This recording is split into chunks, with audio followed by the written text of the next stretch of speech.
Today's topic is envelopes. They are used to define the way certain parameters change over time. The most common one is amplitude, in which case we talk about amplitude envelopes. Their goal is to shape the dynamic range of an audio signal, of a constant audio signal like the one produced by an oscillator, and make it more expressive. In audio synthesis, the segments produced by an envelope are technically called envelope stages, and they define how sound changes over specific time intervals. During the attack stage, the amplitude level raises up to its maximum peak. Decay is used to bring down the level to a certain amplitude. We can keep that amplitude during the sustain level before triggering the release stage, which is used to lower the amplitude down to zero. The simplest envelope you can make is called AD, which consists of attack and decay only. We can make any kind of envelopes with vline. If we read the help file, we can see how it takes a target value, a time interval in milliseconds, and an initial delay inside a message. So let's create this message where we say go to 1 in 1000 milliseconds, so in a second, after an initial delay of 0 milliseconds, so instantly. Then, comma, bring the level down to 0 in 1000 milliseconds. After that, the attack stage has finished, so we'll need to wait 1000 milliseconds. We can now add a simple sine tone, and we can multiply the vline by the oscillator output. So here we send the oscillator output, here the envelope.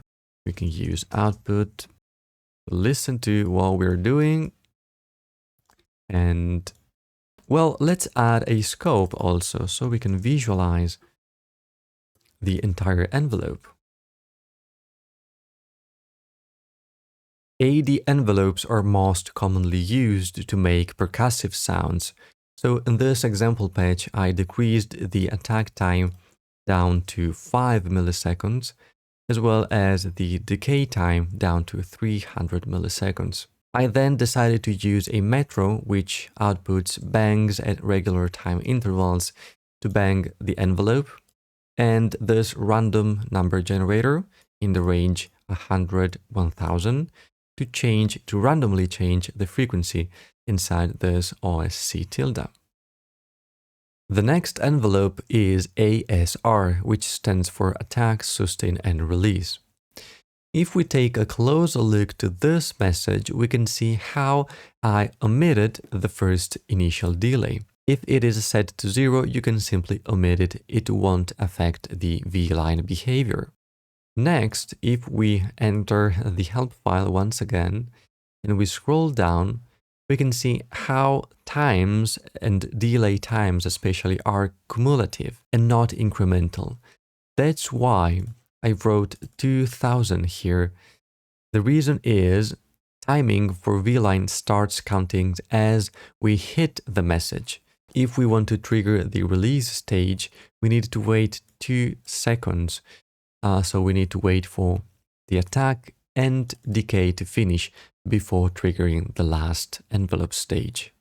You can easily understand yourself that using vline for multi-line envelopes might be complex, especially keeping track of timing and delays. So we can use an object from the else library called ASR. It was designed specifically to make attack, sustain, and release envelopes. To trigger this envelope, we can use a gate signal. So I don't have a MIDI keyboard here, so what we can do is use key name.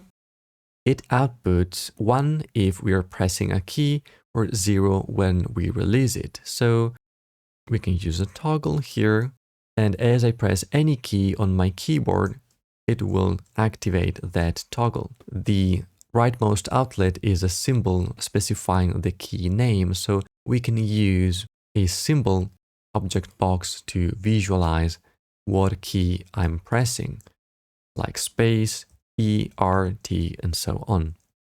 Now I can convert this gate into a signal using sig and send it to the attack, sustain, and release envelope. I can also specify attack and decay time. Let's use 5 milliseconds and 300 milliseconds. At this point, we can get rid of the vline. I can use our beloved OSC. Can multiply the two. Output. What are the differences between an ASR envelope built with ASR tilde and vline? First thing first, vline will produce a fixed envelope, since it is message dependent. It will take all times and delays you provide through a message and it will build the envelope. On the other hand, if we use ASR, as long as I keep my finger on a key, it will stay in the sustain level. But when I release it, it will trigger the release stage. So this is an ASR envelope. Second aspect is that, as you can see, the curve, both for attack and decay, generated by ASR, it's very smooth. This emulates the real shape of analog synthesizers. This will produce a much smoother and more natural envelope. We can finally talk about the last envelope for this lesson, that is ADSR. We can make these envelopes with ADSR tilde, which is also part of the else library. We can specify attack, decay, and release times in milliseconds, while the sustain level is declared as a ratio to the gate value. Now let's make this point clear. In this example, the sustain ratio is 0.5, and since I'm using a toggle which outputs binary values 0, 1, 0, 1, my sustain level will be 0.5. The scope range is from 0 to 1, so the sustain level will sit here in the middle. Here we have it. But what happens if I multiply the toggle by 10? By doing so, if I press spacebar, the envelope will disappear. That's because we need to rescale the signal range of scope, now going from 0 to 10. The sustain ratio is still 0.5, but the incoming gate signal is now set to reach 10 as high value. So the sustain level will sit in the middle once again, but at value 5. Why is that? The reason is very simple. As I told you at the beginning of this video, we can use envelopes to modulate any kind of parameter, not only amplitude. If you want to make an envelope for amplitude, make sure to use binary values, so from 0 to 1. In case you need to modulate different parameters, it's up to you to choose the best value range. And that was all for episode 6.